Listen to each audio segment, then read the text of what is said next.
Sérieux?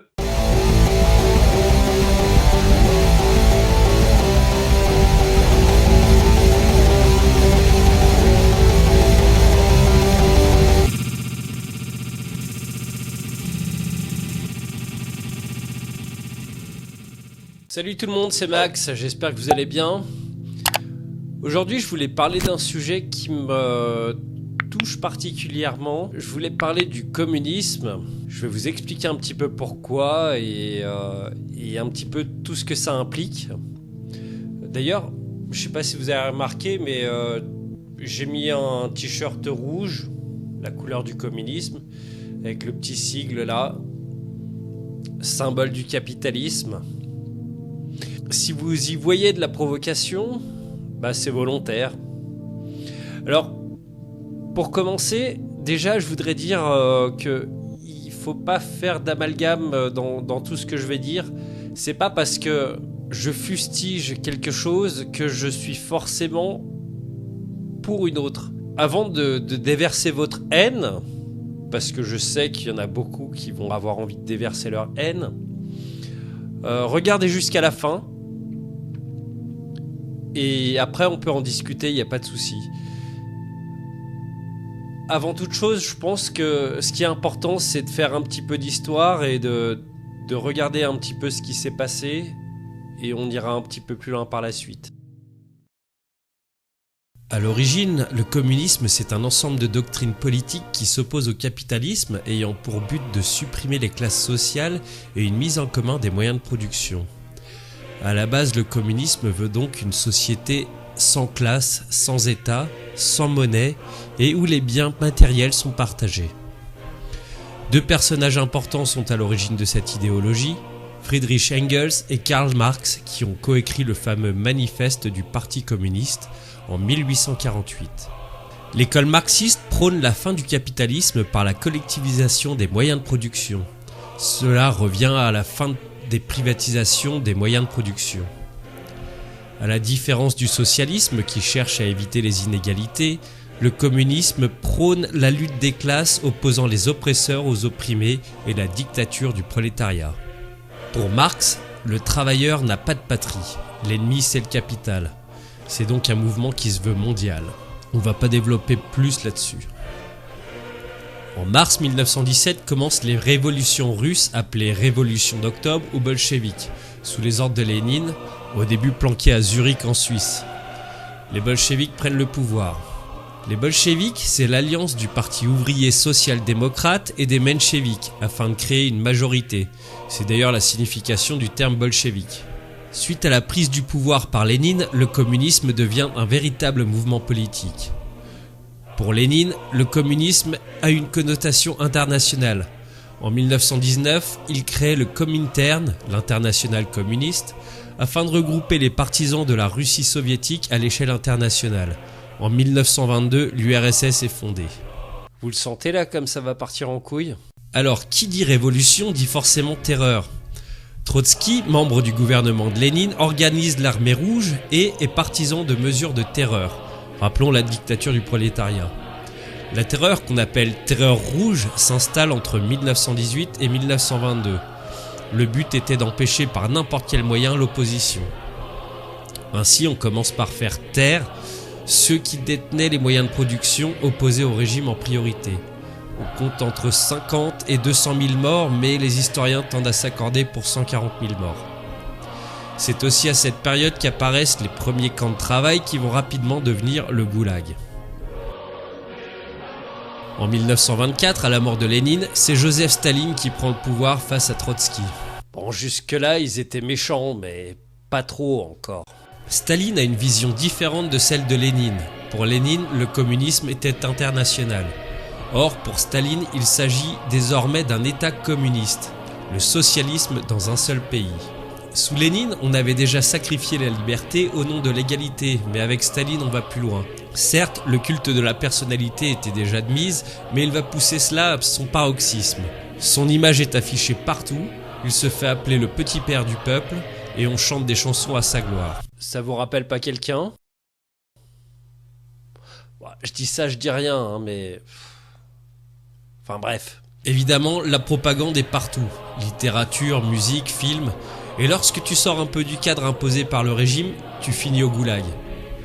On estime d'ailleurs que 28 millions de personnes sont passées par le goulag entre 1930 et 1952.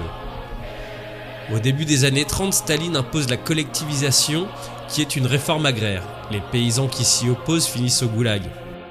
Cette réforme entraîne la grande famine entre 1932 et 1934 qui va engendrer entre 6 et 7 millions de morts. Dans les goulags, il arrivait parfois que 25% des détenus mouraient. Cela donnait une mauvaise image, alors le pouvoir a décidé de fixer un objectif à 2%. Pour cela, vous imaginez bien qu'ils ne vont pas améliorer les conditions de détention, hein. Non, ils vont simplement libérer les détenus qui sont sur le point de mourir. Ainsi, ils ne décèdent pas au goulag. Durant la Deuxième Guerre mondiale, le goulag servait à l'effort de guerre. Ainsi, la production était tournée vers l'armée. Les personnes les moins affaiblies finissaient en chair à canon sur le front. C'est comme ça que 1 million de détenus ont fini en première ligne au combat. Les conditions de travail sont atroces et des épidémies se développent dans les camps de travail. Difficile d'évaluer le nombre de morts. Après-guerre, la pauvreté existe en URSS et comme le régime se vante d'avoir supprimé la pauvreté, les plus démunis sont envoyés au goulag.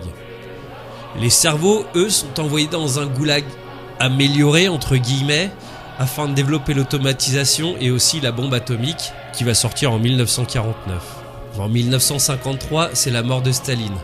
Petit à petit, l'URSS essaye une déstalinisation. Cependant, le goulag existe toujours et ce n'est que dans les années 80, sous Gorbatchev, qu'ils seront définitivement supprimés. La perestroïka de Gorbatchev, avec une ouverture sur le capitalisme, entraînera par la suite la fin de l'Union et la chute du régime au début des années 90. Bon voilà. En gros, ça c'est plutôt l'histoire de l'URSS. Il s'est passé beaucoup de choses entre-temps, le démantèlement de l'Union avec les nouveaux pays, tout ça. On voit bien ce qui est devenu aujourd'hui la Russie. C'est pas tellement le sujet. En revanche, aujourd'hui, du coup, on a quand même encore quelques régimes communistes connus. Pour citer les plus connus, on a Cuba, grâce notamment au Che, qui est toujours vénéré aujourd'hui. Cuba, qui a eu la chance de régner sous notre fidèle ami. Cuba qui, notamment à l'époque, on a parlé des missiles de Cuba pendant la guerre froide, tout ça.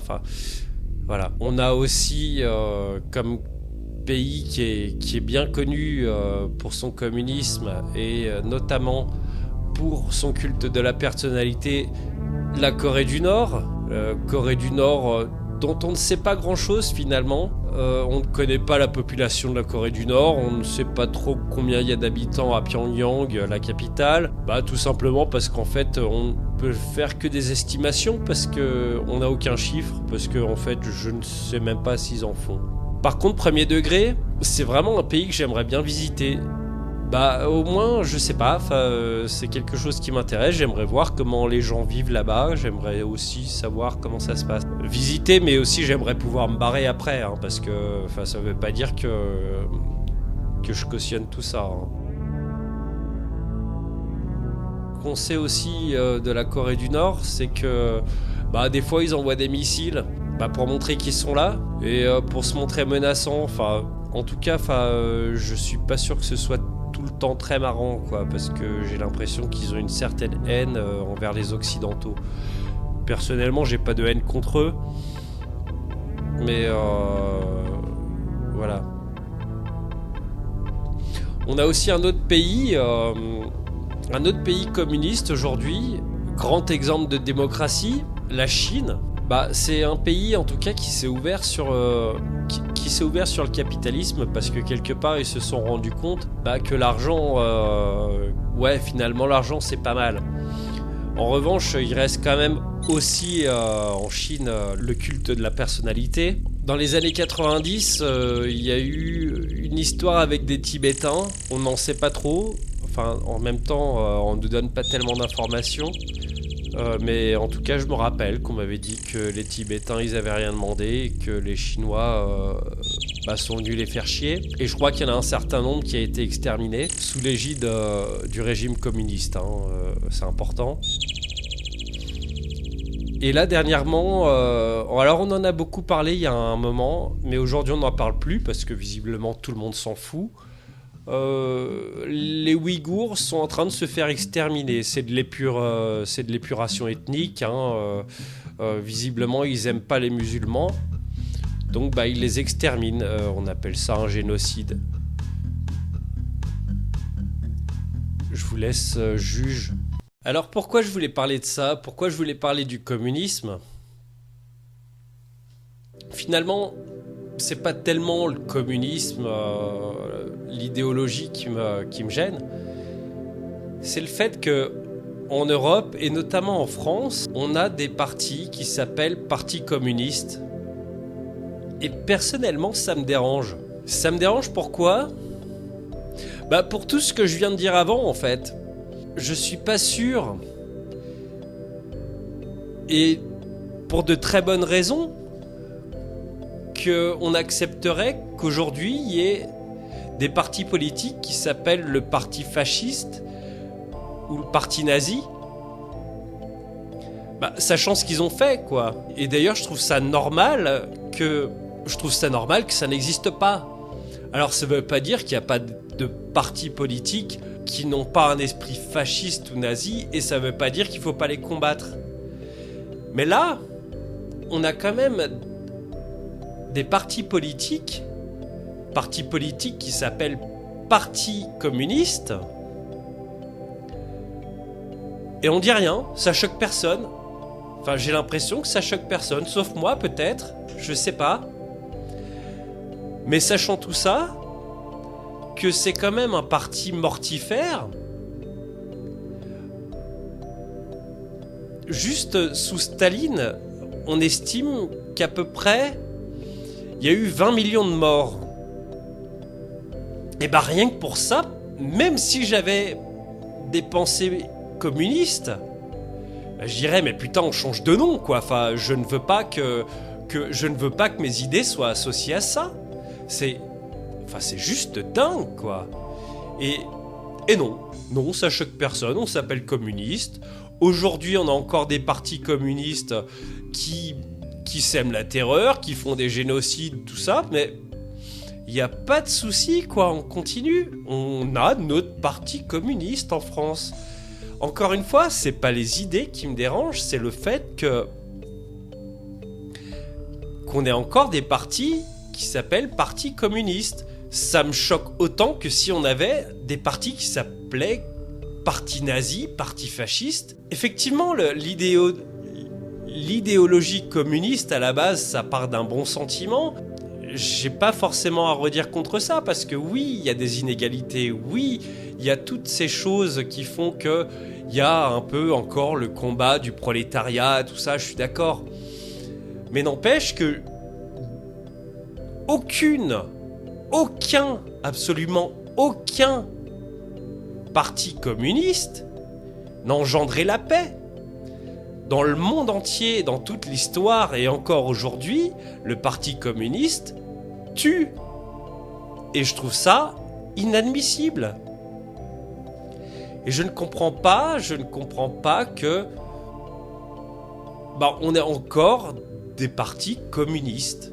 Alors, encore une fois, l'idée d'avoir moins d'inégalités, tout ça, je suis d'accord, il n'y a pas de souci. On est actuellement à un moment où les inégalités sont de plus en plus visibles. Il y en a qui en chient de plus en plus et il y en a qui s'en foutent de plus en plus plein les fouilles. Et ça, je suis d'accord, c'est inadmissible.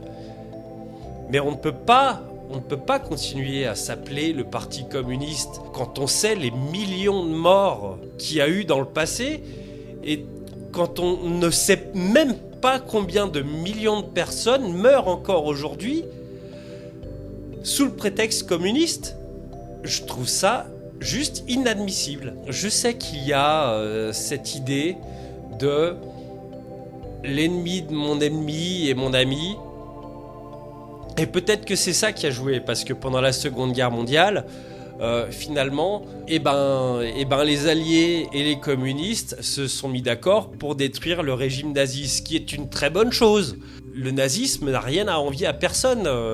Au niveau de la merde que ça a été, ça n'a rien à envier au communisme. Mais alors du coup, sous prétexte que des enfoirés nous ont aidés à arrêter d'autres enfoirés, on doit les accepter. C'est pas ma façon de voir les choses. Moi, c'est pas mon trip. Alors effectivement, ouais, on a vaincu le nazisme grâce aussi au communisme. Mais pour moi, je suis désolé, ça veut pas dire que c'est mes potes, quoi. Des gens qui exterminent d'autres personnes pour quelque idéologie, pour moi, c'est juste inacceptable. C'est juste inacceptable. Et encore une fois, je pense que l'idée à la base est belle,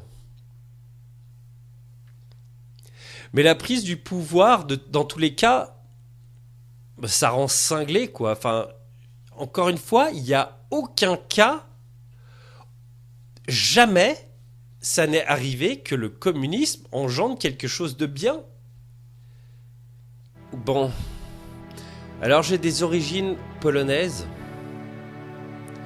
J'en suis pas forcément fier, j'en ai pas forcément honte non plus. C'est pas quelque chose que je mets en avant et en vrai je m'en fous quelque part. Mais peut-être que d'un côté c'est quelque chose qui m'interpelle pour parler de ça, parce que la Pologne c'est quand même quelque part le pays de merde. Le pays qui a été pris dans la merde. D'un côté on avait le nazisme et de l'autre le communisme, et quand il y a eu le pacte de non-agression entre Hitler et Staline, d'un côté on avait les ghettos de Varsovie et de l'autre le goulag. Et quelque part c'est ce qui me, en tout cas de mon côté, qui me rend légitime de parler de ça, même si c'est pas mon histoire personnelle. Alors effectivement j'aurais pu parler du nazisme, mais c'est quelque chose qui a déjà été traité et retraité,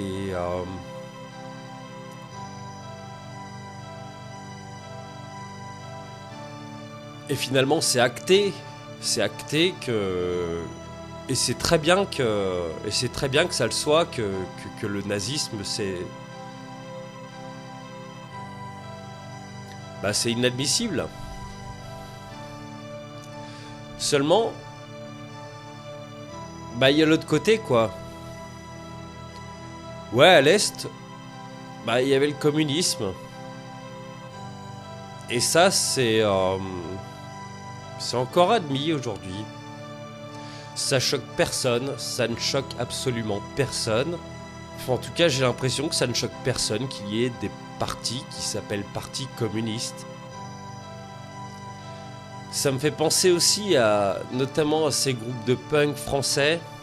Alors je fais juste une petite pause pour faire un aparté, et puis comme ça je suis bien mis en valeur sur l'écran arrêté comme ça. Je trouve que je suis particulièrement beau là-dessus.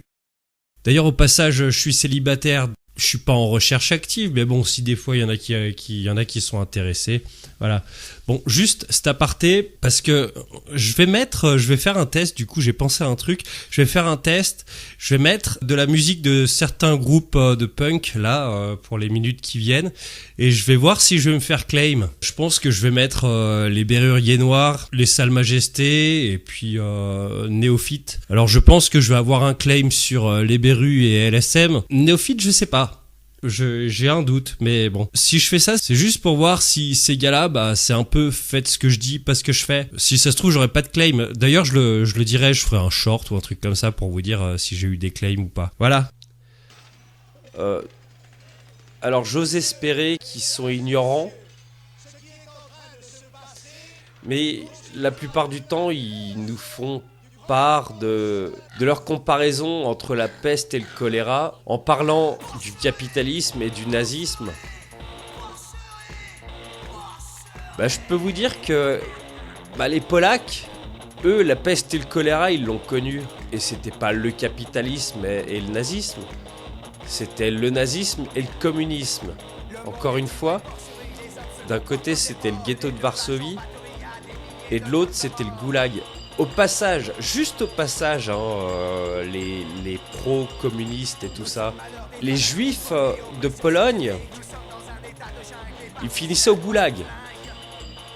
Donc merci pour faire la leçon de morale. Merci pour votre leçon de morale. Et je vous emmerde. Les punks français là, qui nous prônent les camarades et tout ce que tu veux, qui nous chantent l'international en live, rendez-vous juste compte de ce que vous mettez en avant. J'adore le punk. J'aime pas le punk français parce que déjà le punk français niveau musical, vous êtes pourris, vous êtes bidons. Mais en plus de ça, vous prenez des trucs débiles, mortifère, c'est ignoble. Alors, j'ose vraiment espérer que vous êtes ignorants. Rendez-vous juste compte. Alors oui, effectivement, les communistes ont aidé à vaincre le nazisme. Et heureusement que le nazisme a été vaincu. Mais jamais de ma vie, jamais, je souhaiterais le retour du communisme. Je suis d'accord sur plein de choses. Je suis d'accord que il faut combattre les inégalités. Je suis d'accord que c'est pas normal qu'il y en ait qui s'en foutent plein les poches et d'autres qui sont en train de crever sur le bord des rues. J'aime l'idée de la méritocratie. Alors là, on va me dire, ouais, ça y est, t'es pour le système. Oui et non. Non, parce que la méritocratie aujourd'hui, c'est pas vraiment de la méritocratie. Parce que quand t'as une ligne d'arrivée et que la ligne de départ n'est pas la même pour tout le monde, c'est pas de la méritocratie. Parce que si t'as un 100 mètres à faire et qu'il y en a, il leur reste que 5 ou 10 mètres à faire et que toi t'en as 200 ou 300 mètres à faire, bah il n'y a pas de méritocratie parce que finalement ceux qui sont plus proches de la ligne d'arrivée, ça peut être des grosses bouses et ils y arrivent. Donc la méritocratie oui, mais à partir du moment où tout le monde est sur la même ligne de départ. À partir du moment où on parle aussi d'égalité évidemment, mais peut-être aussi quelque part d'équité. Alors je sais que l'idéologie communiste à la base c'est quelque chose de beau, vouloir que tout le monde soit pareil, et moi honnêtement c'est quelque chose qui me parle. Mais je pense que quand quelque chose a montré à quel point ça n'allait pas, il y a un moment où il faut aussi envisager quelque chose d'autre. Et surtout, je pense qu'il faut arrêter de se revendiquer de ce mouvement-là, parce que dans l'histoire et même encore aujourd'hui, alors oui, il faut faire quelque chose. Le système tel qu'il est, je crois qu'il est difficilement acceptable pour beaucoup de monde. Et je pense qu'il a ces faiblesses qui engendrent de l'extrémisme d'un côté comme de l'autre. Et l'extrémisme d'un côté comme de l'autre, ne va rien engendrer de bien finalement. Et que ce soit de l'extrémisme politique ou même de l'extrémisme religieux, dans tous les cas, ça finira mal. Et je pense que, enfin en tout cas j'espère, peut-être que je suis utopiste comme les communistes. J'en suis pas un, je veux pas qu'on me dise que je suis communiste, tout comme je veux pas qu'on me dise que je suis un naziste, mais j'ose espérer qu'on puisse arriver à autre chose. Je comprends qu'on ne puisse pas arriver à une égalité parfaite, c'est normal parce que chacun a ses compétences, chacun a son envie, chacun a ses ambitions, tout le monde n'a pas les mêmes aspirations. Mais je pense que personne ne doit être laissé sur place, personne ne doit être laissé de côté. Ça ne veut pas dire que je prône la fainéantise ou quoi que ce soit. Je suis pour la création, je suis pour aller de l'avant. Mais on ne peut pas imposer, en tout cas à mes yeux, on ne peut pas imposer une vision égalitaire sans liberté. D'ailleurs, c'est ce qui était fait déjà au début avec Lénine, où au nom de l'égalité, on était obligé d'empêcher une certaine liberté. Et je pense que la liberté, c'est quelque chose de primordial, en tout cas à mes yeux, mais ça ne doit pas empêcher non plus une certaine égalité. Et alors, ça va être con par là aussi, peut-être la fraternité. Alors du coup, voilà, on va dire ça fait patriote, machin, j'en ai rien à foutre. Mais c'est vrai que c'est une devise qui est quelque part sympa. On peut pas tous être égal, on ne peut pas avoir la liberté qu'on veut. Mais peut-être qu'on peut aussi se serrer les coudes. Et je parle pas que entre pauvres, je pense que aussi les riches. Et je pense qu'il y en a qui font le travail. Je pense que donner un coup de main, ouais, pourquoi pas. J'ai vu ce mime ou ce mème, enfin je sais pas trop comment ça se prononce encore. Enfin d'ailleurs faudra me le dire, un de ces quatre, parce que ça m'évitera de passer pour un con. Mais je vais dire ce mime vidéo, je pense que vous l'avez peut-être vu. C'est et d'ailleurs c'est un défaut que j'ai encore. J'ai pas le réflexe de capter le truc et de l'enregistrer. Bref, c'était par rapport à une fourmi qui était sur une feuille de papier.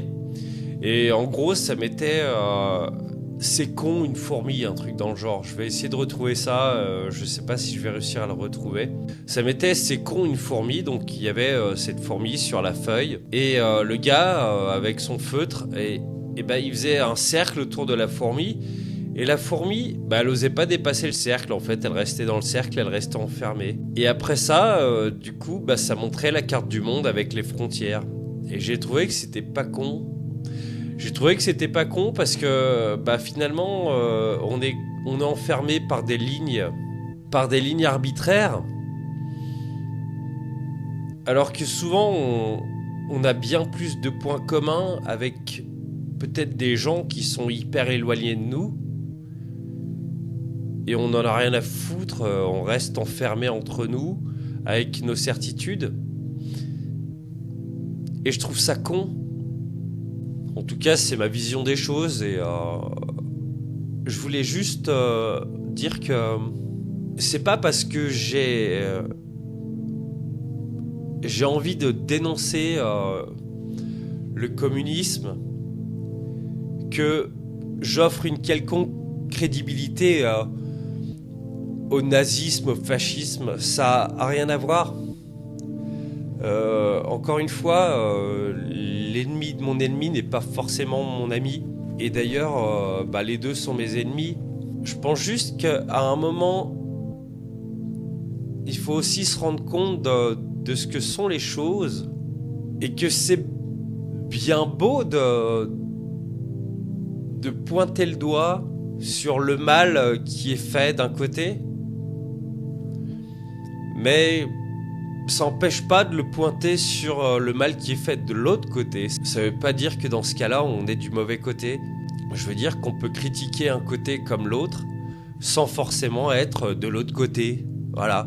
C'est pas parce que je vais critiquer le communisme que je suis nazi, et c'est pas parce que je vais critiquer le nazisme que je suis communiste. C'est un petit peu la pensée qu'il y a. T'es pas d'accord avec moi, bah forcément t'es comme ça. Voilà. Eh ben non, je suis ni d'accord avec toi, ni d'accord avec l'autre con. Parce que dans tous les cas, tous les deux, vous êtes des cons. Et moi, l'un comme l'autre, vous me faites chier.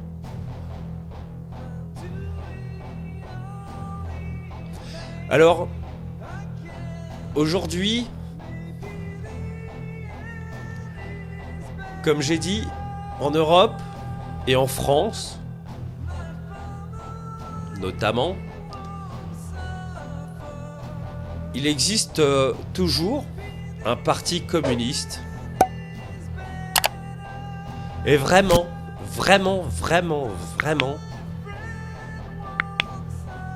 je trouve vraiment pas ça du tout, mais vraiment pas que c'est énorme.